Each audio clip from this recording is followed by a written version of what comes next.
എൻ്റെ പേര് ജോസി എബ്രഹാം, പേരൂർ കോട്ടയം എന്ന സ്ഥലത്താണ്. ഞാൻ രണ്ടാമത്തെ പ്രാവശ്യമാണ് ഇവിടെ സാക്ഷ്യം പറയാൻ വന്ന് നിൽക്കുന്നത്. ആദ്യത്തെ പ്രാവശ്യം ഞാൻ സാക്ഷ്യം പറഞ്ഞ കൂടുതൽ ഞാൻ ഏറ്റവും പ്രധാനപ്പെട്ട ഒരു സാക്ഷ്യം പറയാൻ വിട്ടുപോയിരുന്നു. അതാണ് ഞാൻ ആദ്യമായി തന്നെ പറയാൻ പോകുന്നത്. അത് എൻ്റെ മകന് വിദേശത്തേക്ക് പോകുവാൻ, മാൾട്ടയ്ക്ക് പോകുവാനായിട്ട് ഒരു വിസ റെഡിയാകുവാൻ വേണ്ടിയായിരുന്നു ഞാൻ ഉടമ്പടി എടുത്തത്. അപ്പോൾ ആ ഉടമ്പടി പ്രകാരം എല്ലാ കാര്യങ്ങളും നേരെയായി. അവസാന നിമിഷം ഏജൻറ്റ് ഒരു 2 ലക്ഷം രൂപയുടെ കാര്യം വേണം എന്ന് പറയുകയും ചെയ്തു. ആ സമയത്ത് 2 ലക്ഷം രൂപ എൻ്റെ കയ്യിൽ എടുക്കാനില്ലായിരുന്നു, ഒരു മാർഗവുമില്ലായിരുന്നു, ആരോട് ചോദിക്കാനുമില്ല. അങ്ങനെ ഇരിക്കുമ്പോൾ ഞാൻ ഇവിടെ അച്ഛൻ്റെ ടോക്കിലൊക്കെ കേട്ടിട്ടുണ്ട്, പൈസ കിട്ടുന്ന കാര്യങ്ങളൊക്കെ പ്രാർത്ഥിച്ചാൽ കിട്ടും. എനിക്ക് 1% പോലും വിശ്വാസമില്ലാത്ത ഒരു കാര്യമായിരുന്നു. അങ്ങനെ ഞാൻ പ്രാർത്ഥിച്ചു, വൈകുന്നേരം ഇരുന്ന് പ്രാർത്ഥിച്ചു. 2 ദിവസം എൻ്റെ മുമ്പിൽ സമയം ഉണ്ടായിരുന്നുള്ളൂ. അപ്പോൾ ഞാൻ ആദ്യത്തെ ദിവസം പ്രാർത്ഥിച്ച് ഞാനിങ്ങനെ, എനിക്കൊരു കോളേജിലൊരു ഗ്രൂപ്പൊക്കെ ഉണ്ടായിരുന്നു. ആ ഗ്രൂപ്പിൽ ഞാൻ വളരെ വിഷമത്തോടെ സംസാരിച്ചു. എനിക്ക് ഇന്ന പോലെ മോൻ്റെ കാര്യത്തിൽ 2 ലക്ഷം രൂപ വേണം, അത് എങ്ങനെയെങ്കിലും കിട്ടാൻ ആരെങ്കിലും സഹായിക്കുമോ, ഞാൻ തിരിച്ചു തരാം എന്ന് പറഞ്ഞിരുന്നു. അന്ന് വൈകുന്നേരം എന്നെ ഒരാൾ ഫോണിൽ വിളിച്ചും പറഞ്ഞു, നാളെ രാവിലെ ഒരു 11 മണിയാകുമ്പോൾ ടൗണിൽ വരാൻ പറഞ്ഞു. അങ്ങനെ ഞാൻ ടൗണിൽ ചെന്നപ്പോൾ എനിക്ക് 1,65,000 രൂപ ആ ആൾ എനിക്ക് തന്നു. എനിക്ക് യാതൊരു വിശ്വാസമില്ല ഇതെങ്ങനെ കിട്ടിയെന്ന് എനിക്കറിയില്ല. വീണ്ടും അന്ന് വൈകുന്നേരം തന്നെ ഒരു 8 മണിയായപ്പോൾ വേറൊരു കൂട്ടുകാരൻ എനിക്ക് 10,000 രൂപ തന്നു. അങ്ങനെ 1,75,000 രൂപ എൻ്റെ കയ്യിൽ കിട്ടി. ബാക്കി 25,000 രൂപയ്ക്ക് യാതൊരു മാർഗ്ഗവും ഇല്ല. കിട്ടാൻ ചാൻസ് ഉണ്ടോ എന്ന് പ്രതീക്ഷിച്ച് ഞാൻ വൈകുന്നേരം തന്നെ ഒരാളെ വിളിച്ചു. ആ ആളെ വിളിച്ച് സംസാരിച്ചപ്പോൾ പറഞ്ഞു, 25,000 രൂപയൊക്കെ എൻ്റെ കയ്യിലുണ്ട്, പക്ഷേ നാളത്തെ വാർക്കപ്പണിക്ക് കൊടുക്കാനുള്ള പൈസയാണ്, നിനക്ക് തരാനില്ല, നീ വേറെ അന്വേഷിച്ചോളാൻ പറഞ്ഞു. ഞാൻ വൈകുന്നേരം വീട്ടിൽ വന്ന് പ്രാർത്ഥിച്ചു. വീണ്ടും രാവിലെ എഴുന്നേറ്റ് വെച്ച് പ്രാർത്ഥിച്ചു. 5 മണിയായപ്പോൾ തന്നെ പ്രാർത്ഥന തുടങ്ങി. ഒരു 9 മണിയായപ്പോൾ ഞാൻ വീണ്ടും ഞാൻ പറഞ്ഞു, മാതാവേ, യാതൊരു മാർഗ്ഗവും ഇല്ല, ഈ 25 എവിടെ നിന്ന് കിട്ടും? ഇത് പറഞ്ഞ് ഞാനിത് പ്രാർത്ഥനയെല്ലാം കഴിഞ്ഞ് ഞാൻ അവിടെ മൊബൈലും എല്ലാം താത്തു വെച്ച് ഞാൻ 1 മിനിറ്റ് കിടന്നു. 1 മിനിറ്റ് കിടന്നു കഴിഞ്ഞപ്പോഴത്തേനും അപ്പോൾ എനിക്കൊരു ഫോൺ വന്നു. തലേ ദിവസം പൈസ തരികയല്ല ഇല്ല എന്ന് പറഞ്ഞ ആ കൂട്ടുകാരൻ എന്നെ വിളിച്ച് ചോദിച്ചു, നിനക്ക് പണം കിട്ടിയോ? ഞാൻ പറഞ്ഞു, കിട്ടിയില്ല. ഇനി നീ എന്ത് ചെയ്യുമെന്ന് ചോദിച്ചപ്പോൾ ഞാൻ പറഞ്ഞു, എനിക്കറിയില്ല, ഞാൻ മാതാവിനോട് പ്രാർത്ഥിച്ചിട്ടുണ്ട്. അപ്പം ആ കൂട്ടുകാരൻ എന്നോട് ചോദിച്ചു, നിനക്ക് ഗൂഗിൾ പേ ഉണ്ടോ? ഞാൻ പറഞ്ഞു, ഉണ്ട്. എന്നാൽ നീ ഒരു കാര്യം ചെയ്യ്, ഞാൻ 25,000 രൂപ തരാം എന്ന് പറഞ്ഞ് എനിക്ക് 25,000 രൂപ തന്നു. ഇത് പറയുമ്പോൾ എനിക്ക് അതിശയമുണ്ട്. കാരണം ഇത് എടുത്തു പറയാൻ ആദ്യത്തെ സാക്ഷ്യത്തിൽ എനിക്ക് പറയാൻ പറ്റിയില്ല. ഞാൻ എടുത്തു പറയാൻ കാരണം, ഞാനിവിടെ ഈ കൃപാസനത്തിൽ വന്നത് യാതൊരു വിശ്വാസവും ഇല്ലാത്ത ഒരാളായിട്ടാണ്. പ്രത്യേകിച്ച് നമ്മളുടെ കൃപാസനം പത്രം, അതൊക്കെ ഞാൻ വളരെ പുച്ഛത്തോടെ കണ്ട ഒരു സാധനമായിരുന്നു. പിന്നെ രണ്ടാമത് ഈ പൈസ കിട്ടും എന്നുള്ളതൊക്കെ ഞാൻ ഈ കൃപാസനത്തിൽ കൂടെയും യൂട്യൂബിലൂടെയൊക്കെ ഞാൻ കേട്ടിട്ടുണ്ട്. അപ്പോഴൊക്കെ ഞാൻ പറഞ്ഞുകൊണ്ടിരുന്നു, അത് അച്ഛൻ്റെ ഒരു തട്ടീരാണ്, വെട്ടീരാണ്, പറ്റീരാണ്. കാരണം ഇങ്ങനെ എവിടെ നിന്നാണ് ഈ പൈസ വരുന്നത്? അച്ഛൻ ആർക്കെങ്കിലും പൈസ കൊടുത്തിട്ട് ഇവിടെ നിർത്തി പറയിപ്പിക്കുന്നതാണ് എന്ന് വിശ്വസിച്ച ആളാണ്. അതുകൊണ്ടാണ് ഞാനിതിപ്പോൾ ഇവിടെ എടുത്തു പറയാൻ കാരണം ഇതങ്ങനെയല്ല. എൻ്റെ അനുഭവത്തിലൂടെ എനിക്ക് മാതാവ് എവിടെ നിന്നില്ലാത്ത പൈസ എനിക്ക് ഉണ്ടാക്കി തന്നു. അത് ഏറ്റവും വലിയൊരു അത്ഭുതമായി തന്നെ ഞാൻ കാണുന്നു. അതുകൊണ്ടാണ് ഞാൻ ഈ സാക്ഷ്യം ഇവിടെ പറയാൻ കാരണം. രണ്ടാമത്, എൻ്റെ മോൻ മാൾട്ടയ്ക്ക് പോയിരുന്നു. മാൾട്ടയ്ക്ക് പോയ മകന് രണ്ടാം വർഷം അത് പുതുക്കുവാൻ ഭയങ്കര ബുദ്ധിമുട്ടായിരുന്നു. സ്റ്റാമ്പ് ചെയ്യുന്നില്ല, അകപ്പാടെ വിഷമത്തിലായിരിക്കുന്നു. അപ്പോൾ അവൻ എന്നെ വിളിച്ചു പറഞ്ഞു, ഇനി ഇത് ചെയ്യാൻ പറ്റിയില്ല എങ്കിൽ, എനിക്കിത് കിട്ടിയില്ലെങ്കിൽ ഞാൻ തിരിച്ചു പോരേണ്ടി വരുമെന്ന്. അപ്പോൾ എനിക്കൊരു ലാഗിങ് ഉണ്ടായിരുന്നു. എൻ്റെ ഉടമ്പടി പുതുക്കാനായിട്ട് ഒരു 10-20 ദിവസം കഴിഞ്ഞു. അപ്പം ഞാൻ ഇവിടെ വരികയും ഉടമ്പടി എടുക്കുകയും എൻ്റെ മാതാവ് എൻ്റെ മോന് ഒരു 10 ദിവസത്തിനുള്ളിൽ ഇവൻ്റെ വിസ സ്റ്റാമ്പ് ചെയ്ത് കിട്ടണമേ എന്ന് പ്രാർത്ഥിക്കുകയും ചെയ്തിരുന്നു.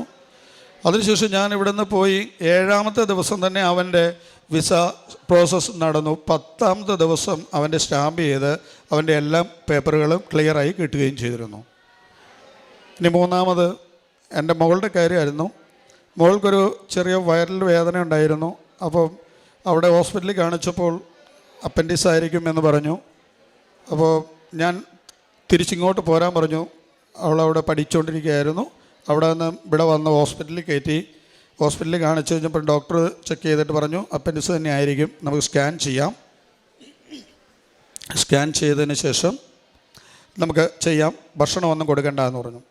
അങ്ങനെ മോളെ അതിനകത്ത് സ്കാൻ ചെയ്യാൻ കയറ്റിയപ്പോൾ എൻ്റെ കയ്യിൽ നിന്നും എനിക്ക് കാശ് രൂപം കൊടുത്തു വിടണമെന്നുണ്ടായിരുന്നു. പക്ഷെ ഞാൻ കൊടുക്കാൻ പറ്റിയില്ല.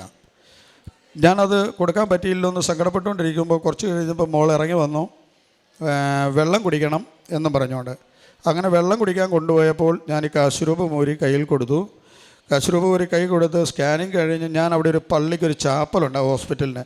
ആ ചാപ്പലിൽ കയറിയിരുന്നു മുട്ടുകുത്തി പ്രാർത്ഥിക്കുകയായിരുന്നു, ഒന്നും സംഭവിക്കരുതേ മാതാവേ എന്ന്. അവൾ കുറേ കഴിഞ്ഞ് സ്കാനിങ് കഴിഞ്ഞ് മോൾ തിരിച്ചു വന്നു. എൻ്റെ അടുത്ത് വന്നിച്ചും പറഞ്ഞു ഒന്നുമില്ല, സ്കാനിങ്ങിൽ ഒരു കാര്യവും ഒരു മുഴയുമില്ല, ഒന്നുമില്ല എന്ന്. അത് മാതാവ് എടുത്തു മാറ്റിയതാണെന്ന് ഞാൻ 100% വിശ്വസിക്കുകയാണ്. കാരണം എൻ്റെ ജീവിതത്തിൽ മാതാവിൻ്റെ ഒത്തിരി കരസ്പർശമുണ്ട്. കാരണം ഞാനിവിടെ വന്ന് വിശ്വാസിയല്ലാതെ ഞാൻ വന്ന എനിക്ക് ആദ്യത്തെ പ്രാവശ്യം ഉടമ്പടി എടുക്കാൻ വന്നപ്പോൾ എൻ്റെ കയ്യിൽ കിട്ടിയത് തന്നെ എനിക്ക് നമ്മുടെ തിരിയായിരുന്നു, ചന്ദനത്തിരി. ഈ ചന്ദനത്തിരി കിട്ടിയപ്പോൾ ഞാൻ ആലോചിച്ചു, ദൈവമേ മാതാവേ നീ എന്തുകൊണ്ട് എൻ്റെ കൂടെ വന്നു. അതിനുശേഷം വീണ്ടും ഞാൻ പുതുക്കാൻ വന്നു.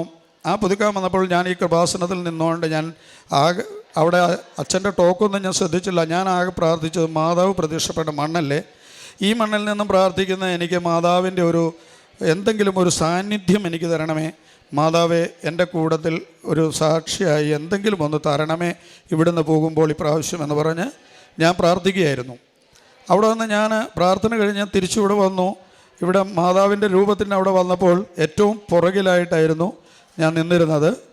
അപ്പോൾ അവിടെ ടോക്കൺ എടുക്കുന്ന പോലെ ഇത് എടുക്കുന്ന സ്ഥലത്തേക്ക് എന്നെ പുറകിൽ നിന്നും ഞാൻ പുറകിൽ നിന്ന് എന്നെ അവിടെ നിന്ന് സിസ്റ്റർ മുന്നോട്ട് വിളിച്ച് കയറ്റി.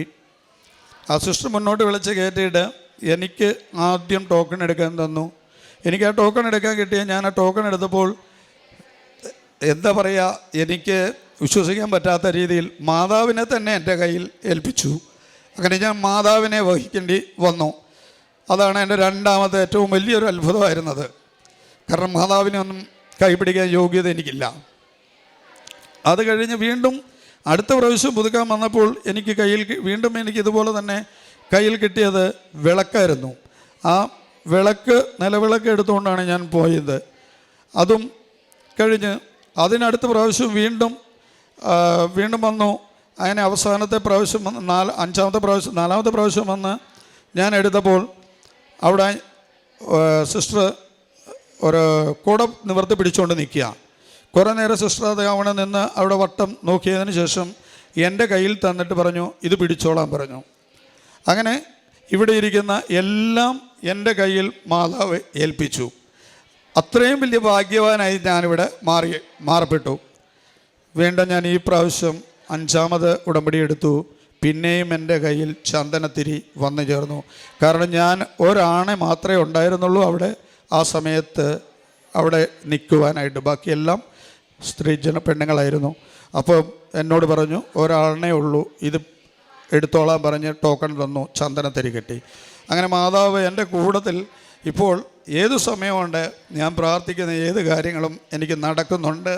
ഇത്രയും വലിയ അനുഗ്രഹവും ഇത്രയും വലിയ കൃപയും തന്നതിന് മാതാവിനോടും ഈശോയോടും നന്ദി പറയുന്നു. കാരുണ്യ പ്രവർത്തനങ്ങളായിട്ടും പത്രം ഞാൻ എല്ലായിടത്തും കൊടുക്കുന്നുണ്ട്. കൃപാസന പത്രം ഞാനിപ്പം അന്ന് എനിക്ക് കൊടുക്കാൻ ഭയങ്കര മടിയുള്ളൊരു സംഭവമായിരുന്നു. അത് ഞാനിപ്പോൾ കൊണ്ടു നടന്ന് കൊടുക്കുന്നുണ്ട്. മെഡിക്കൽ കോളേജുകളിലും എല്ലാം കൊടുക്കുന്നുണ്ട്. ചോറ് ഭക്ഷണം പൊതിയായിട്ട് മെഡിക്കൽ കോളേജിൽ കൊടുക്കാറുണ്ട്. പിന്നെ ആവശ്യം മരുന്നിനോ പണമില്ല എന്ന് പറഞ്ഞ് എന്നെ സമീപിക്കുന്നവർക്ക് ഞാൻ എന്നാൽ കഴിയാവുന്നത് കൊടുത്ത് സഹായിക്കുന്നുമുണ്ട്. വ്യക്തിപരമായ മാറ്റം എന്ന് പറയുന്നതിനാൽ ഞാൻ സാധാരണ അങ്ങനെ കുരിശു വരയ്ക്കത്തില്ലായിരുന്നു, ഞാൻ പ്രാർത്ഥിക്കത്തില്ലായിരുന്നു. ഈ സമയത്തൊക്കെ ഞാൻ വെളിയിൽ ഇറങ്ങി പോകത്തേ ഉള്ളായിരുന്നുള്ളൂ. ഇത്രയും കൊല്ലങ്ങൾ ഇവിടെ വന്നേ പിന്നെ എന്നെക്കൊണ്ട് പറ്റുന്ന കാര്യമല്ല വെളുപ്പിന് 5 മണിക്ക് എഴുന്നേറ്റ് പ്രാർത്ഥിക്കുക എന്നുള്ളത്. അത് ഞാൻ എല്ലാ ദിവസവും ഇപ്പം ഞാൻ 2023 ഞാൻ ഉടമ്പടി എടുത്ത് അന്ന് മുതൽ ഇന്ന് വരെയും രാവിലെ ഒരു ദിവസം പോലും മുടക്കാതെ കഴിയുന്നതും ചെയ്യുന്നുണ്ട്. വൈകുന്നേരങ്ങളിലെ പ്രാർത്ഥനയും ഞാൻ ഇപ്പോൾ ചെയ്തു പോകുന്നുണ്ട്. കുർബാന കുമ്പസാരം ഞാൻ 2 വർഷം കൂടുമ്പോഴൊക്കെ കുമ്പസാരിച്ചിട്ടേ ഉള്ളൂ. ആണ്ട് കുർബാന ചെയ്യാത്ത ഒരാളായിരുന്നു ഞാൻ. ഇപ്പോൾ എല്ലാ ദിവസവും പള്ളിയിൽ പോകുന്നുണ്ട്, കുമ്പസാരിച്ച് കുർബാനയും കഴിക്കൊള്ളുന്നുണ്ട് എല്ലാ ദിവസവും. അത് തുടർന്നുകൊണ്ടേയിരിക്കുന്നു. യെശയ്യാ പ്രവാചകന്റെ പുസ്തകം 65:24 വിളിക്കും മുൻപേ ഞാൻ അവർക്ക് ഉത്തരമരുളും, പ്രാർത്ഥിച്ചു തീരും മുൻപേ ഞാനത് കേൾക്കും. ജോസി എബ്രാഹാം എന്ന ഈ മകൻ തൻ്റെ 2ാമത്തെ അനുഭവ സാക്ഷ്യം നമ്മോട് പങ്കുവയ്ക്കുന്നു. ദൈവജന സമക്ഷം തൻ്റെ ജീവിതം തുറന്നു കാണിച്ച് താൻ എങ്ങനെ ഇന്ന് ഈ അൾത്താരയിൽ 2ാമതും വരുവാനായിട്ടിടയായി, അമ്മ തൻ്റെ കൂടെ സഞ്ചരിക്കുന്ന അമ്മ തന്നെയാണെന്നും തൻ്റെ പ്രാർത്ഥനകൾക്കൊരിക്കലും അമ്മയിലൂടെ ഈശോ മുടക്കം വരുത്തിയിട്ടില്ല എന്നും തനിക്കതെല്ലാം ഉത്തമ ബോധ്യങ്ങളായിട്ട് ഈ മകൻ ഇവിടെ പറയുന്നുണ്ട്.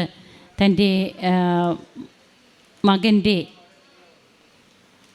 ഏജൻസിക്ക് കൊടുക്കുവാനുള്ള പൈസ 2 ദിവസം മാത്രമേ ഉള്ളൂ. പൈസ സംഘടിപ്പിക്കണം. തനിക്ക് യാതൊരു വിശ്വാസവും ഇല്ലായിരുന്നു. എന്നാലൊന്ന് പ്രാർത്ഥിച്ച് നോക്കാം. പ്രാർത്ഥിക്കുന്നു. തനിക്ക് അതിനുള്ള വഴികൾ എങ്ങനെ തെളിഞ്ഞു എന്നും മകൻ്റെ ഫീസ് തക്ക സമയത്ത് ഏജൻസിക്ക് കൊടുക്കുവാൻ സാധിച്ചത്, അതുപോലെ തന്നെ മകളുടെ രോഗസൗഖ്യത്തിൻ്റെ കാര്യം, തനിക്ക് തൻ്റെ മകൻ്റെ വിസ 10 ദിവസത്തിനുള്ളിൽ പുതുക്കി കിട്ടാനായിട്ട് ഇടയായത്, താൻ പ്രാർത്ഥിച്ച ഓരോ കാര്യങ്ങളും തനിക്ക് ലഭിക്കുമ്പോൾ ഞാൻ തൻ്റെ കുമ്പസാരം കൂദാശ ജീവിതം എങ്ങനെ ഉള്ള അവസ്ഥയിൽ നിന്ന് ഇന്ന് ഉള്ള അവസ്ഥയിലേക്ക് മാറിയതെങ്ങനെ, കൃപാസന പത്രം കൊടുക്കുക, അത് തനിക്ക് താൻ പുച്ഛിച്ച ഒരു കാര്യമാണ്. എന്നാൽ ആ കാര്യം ഇന്ന് ഹൃദയത്തോട് ചേർത്ത് വെച്ചുകൊണ്ട് തൻ്റെ അനുഭവവും പറഞ്ഞ് താനിന്ന് കൃപാസന പത്രം കൊടുക്കുന്നു. ക്രിസ്തുവാഹകനായിട്ട് മാറി. ഇതുതന്നെയാണ് തനിക്ക് കിട്ടുന്ന കൃപകളുടെ ഒരു ഉറവിടവും. അതായത് സ്റ്റാറ്റസ് ഡിപ്രമോഷൻ. നാം സമൂഹത്തിൽ ആരായിരുന്നാലും, ബഹുമാനപ്പെട്ട VP ജോസഫ് അച്ഛൻ പറയാറുണ്ട്, നിങ്ങൾ വലിയ ഉദ്യോഗസ്ഥനായിരിക്കാം, കളക്ടറായിരിക്കാം, ആരുമാകട്ടെ, എന്നാൽ കൃപാസന പത്രം കൊടുക്കുന്നതിന് ഉടമ്പടി എടുക്കാൻ വരുന്ന ഓരോരുത്തരും അത് തങ്ങൾ ക്രിസ്തുവിനെ കൈമാറുന്ന, ക്രിസ്തുവിന് വേണ്ടിയിട്ട് സാക്ഷ്യം വഹിക്കുന്ന വ്യക്തികളാകുവാനായിട്ട് വിളിക്കപ്പെടുകയാണ്. അത് പൂർത്തിയാക്കണം. ആര് തന്നെ ആയിരുന്നാലും തൻ്റെ ജീവിതത്തിൽ തനിക്ക് ബുദ്ധിമുട്ടേറിയ ഒരു കാര്യമായിരുന്നു അതെല്ലാം ഇന്നിപ്പോഴേറ്റവും വിശ്വസ്തനായിട്ട് താൻ ചെയ്യുന്നു.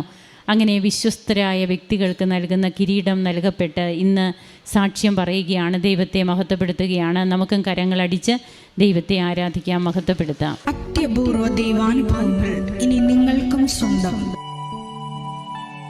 ഈ യൂട്യൂബ് ചാനൽ ഇതുവരെ സബ്സ്ക്രൈബ് ചെയ്തിട്ടില്ലെങ്കിൽ ഇപ്പോൾ തന്നെ സബ്സ്ക്രൈബ് ചെയ്യുക. ഈ വീഡിയോ ഇപ്പോൾ തന്നെ നിങ്ങളുടെ സുഹൃത്തുക്കൾക്ക് ഷെയർ ചെയ്തുകൊണ്ട് കർത്താവിൻ്റെ പ്രേക്ഷിതരാകുക.